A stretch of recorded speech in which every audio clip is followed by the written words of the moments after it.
Projeto de extensão da Unesp em Bauru capacita estudantes para fazer legendagem de conteúdos audiovisuais. A ideia é despertar nesses jovens a importância de produzir materiais inclusivos e fazer com que eles cheguem preparados ao mercado de trabalho.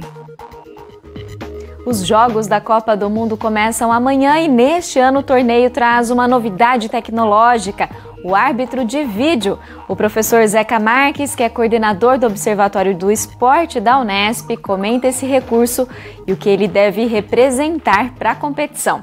Unesp Notícias desta quarta está começando.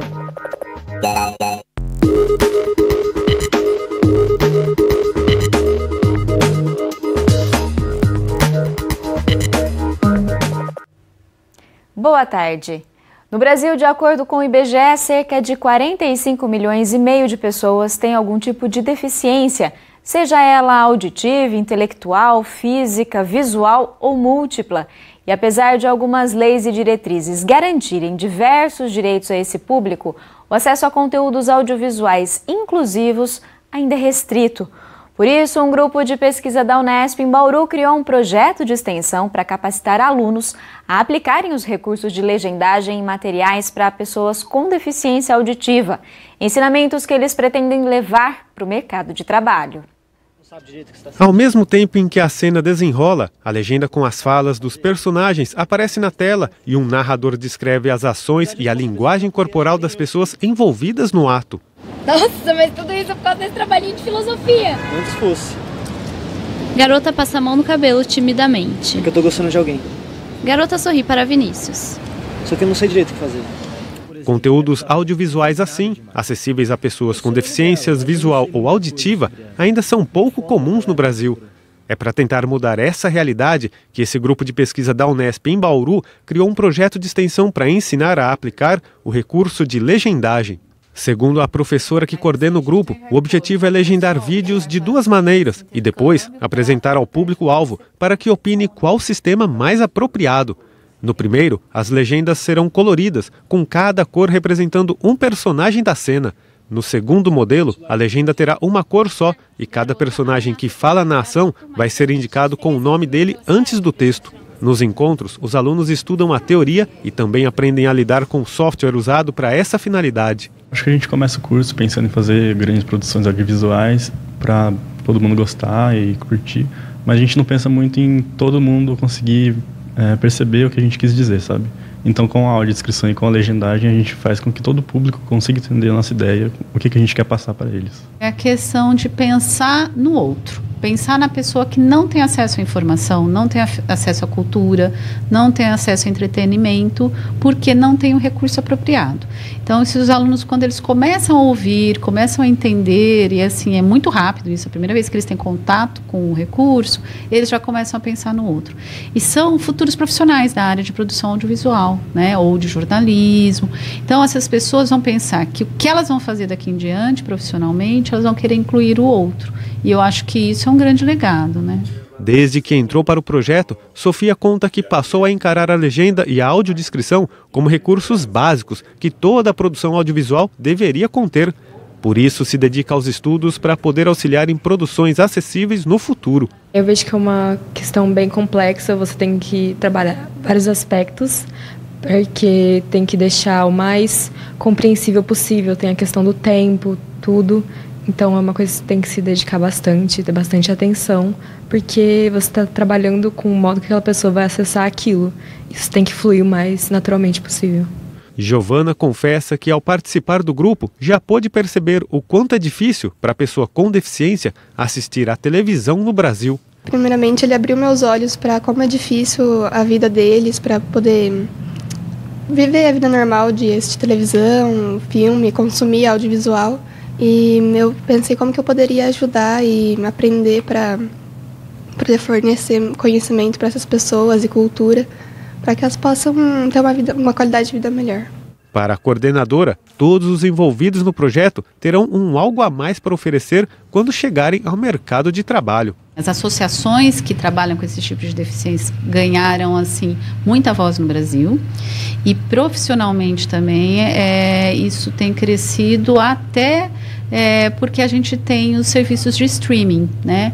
E isso tem ajudado porque a pessoa com deficiência consegue ter entretenimento nesses serviços, porque eles pensam nesse grande público. Então, a gente tem que ressaltar que no Brasil a gente tem 43 milhões de pessoas com deficiência, 7 milhões com deficiência auditiva.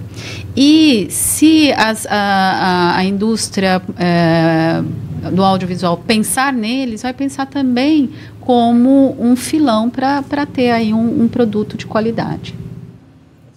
A Unesp promove amanhã um seminário sobre o gerenciamento de dados de pesquisa no contexto da Open Science. A ação é uma iniciativa da própria Pró-Reitoria de Ensino da Unesp e tem como objetivo desenvolver o olhar sobre a questão do acesso e utilização de dados em diferentes áreas de pesquisa. Este é o primeiro de uma série de seminários que vão ser promovidos no programa Fronteira. O evento de amanhã é às 14h30 da tarde, na sala do Conselho Universitário da Reitoria em São Paulo. A TV Unesp vai estar presente para transmitir o evento ao vivo pela internet e você pode acompanhar tudo por esse link que aparece aqui na tela.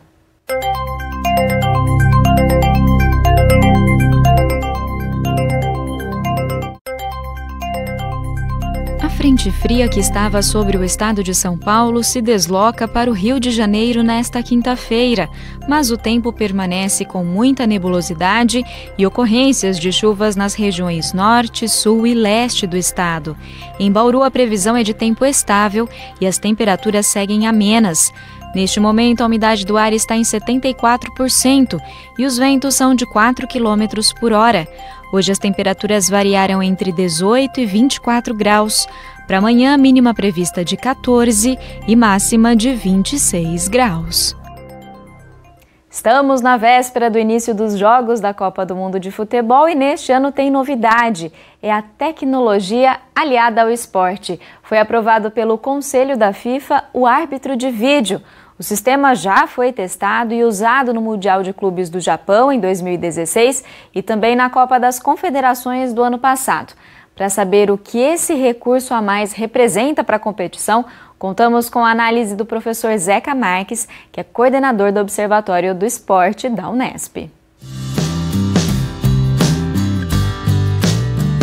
É preciso lembrar que a FIFA também está dando vazão a um anseio que vem dos meios de comunicação e, obviamente, do grande mercado de indústria tecnológica, que é quem fabrica esses dispositivos eletrônicos. Os meios de comunicação, especialmente as televisões, parece que tem uma ânsia em querer cada vez mais gamificar o futebol. Então a gente vai ter uma espécie de competição que tem dois jogos, na verdade. Um jogo no campo, que tem um árbitro central que vai tomar as decisões, e um outro jogo eletrônico que tem um outro árbitro numa cabine no estádio que vai tomar decisões que podem se sobrepor às do árbitro de campo.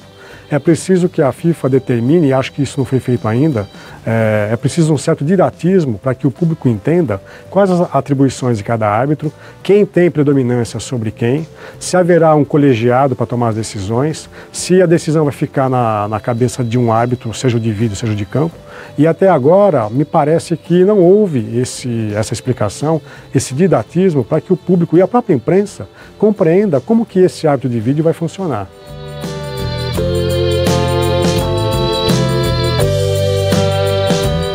Já foi utilizado o árbitro de vídeo na Copa das Confederações no ano passado.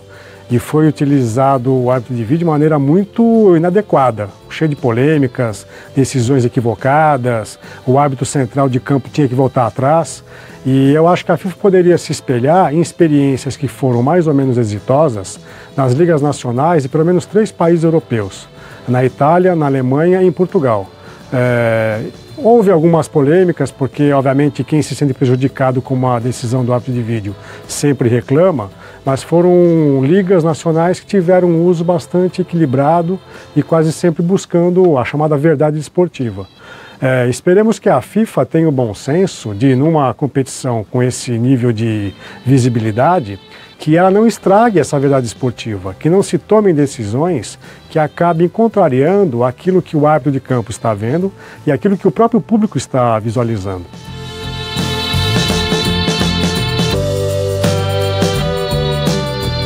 Basicamente, aquilo que mais causa polêmica são 3 situações. a situação de impedimento, se houve impedimento ou não, e isso parece que o árbitro de vídeo não vai dar conta nesta Copa.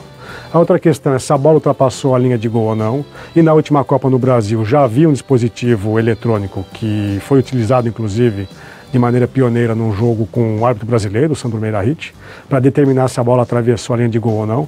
Então não é preciso árbitro de vídeo para isso, porque já há uma tecnologia anterior que resolvia essa questão. E a outra possibilidade que eu acho que cria mais polêmica é infrações dentro da grande área, se houve pênalti, se não houve pênalti. Então, basicamente, o árbitro de vídeo deveria cumprir a função de determinar a decisão correta nessas três situações. Se nesta Copa do Mundo o árbitro de vídeo não servirá para definir se houve impedimento ou não, eu acho que a gente já começa errando, já começa de maneira a se omitir numa das questões que mais gera polêmica nos jogos de futebol. Se a bola entrou ou não, como eu disse, já há uma tecnologia disponível para isso. E a outra questão, que são as infrações dentro da área de pênalti, os árbitros que ficam atrás da linha de fundo já poderiam colaborar com esse olhar humano, que às vezes pode ser muito mais eficaz que o olhar eletrônico. Só que o que a gente sabe é que esses árbitros que ficam na linha de fundo quase sempre são completamente coadjuvantes, e eles deveriam ter uma decisão e uma importância muito mais definitiva, como por exemplo na arbitragem do basquete. No basquete nós temos 3 árbitros que fazem um rodízio circular pela quadra e têm total autonomia para tomar as decisões. E o que falta no futebol talvez seja democratizar um pouco mais a tomada de decisões. Não é só o árbitro central que pode e deve tomar a decisão. Isso deveria ser repartido com quem está lá dentro, com os auxiliares e com os árbitros da linha de fundo.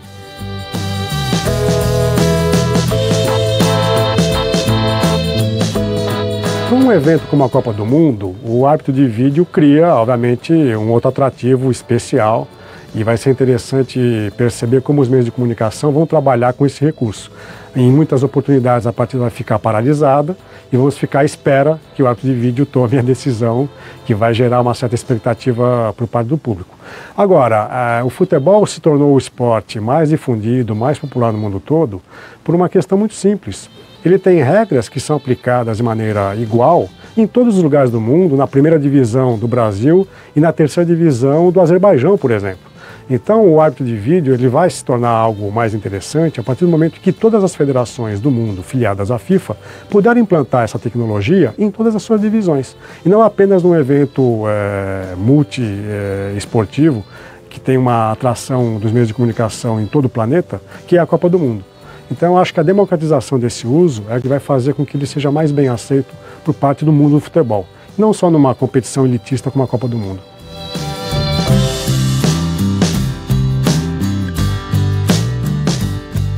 Eu espero que o legado desta Copa do Mundo seja de uma entidade muito mais honesta, muito mais transparente que é a FIFA, que os casos de desmandos e de corrupção recentes não se perpetuem, não só nessa entidade supranacional, mas que também acabe contaminando as federações de cada país, no nosso caso a CBF, no sentido de que essa entidade tem uma gestão muito mais participativa, muito mais responsável, e que a gente não fique às voltas com presidentes que são indiciados por corrupção, que são presos ou que são destituídos do poder, como o caso do Marco Paulo Del Nero, que foi banido pelo futebol pela própria FIFA. Então acho que o grande legado que essa Copa pode deixar, o que eu acho que não vai acontecer, mas seria entidades esportivas muito mais transparentes e muito mais participativas com relação aos seus públicos.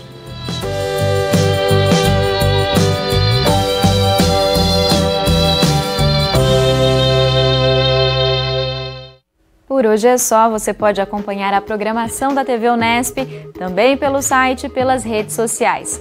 Um bom fim de tarde para você e até amanhã.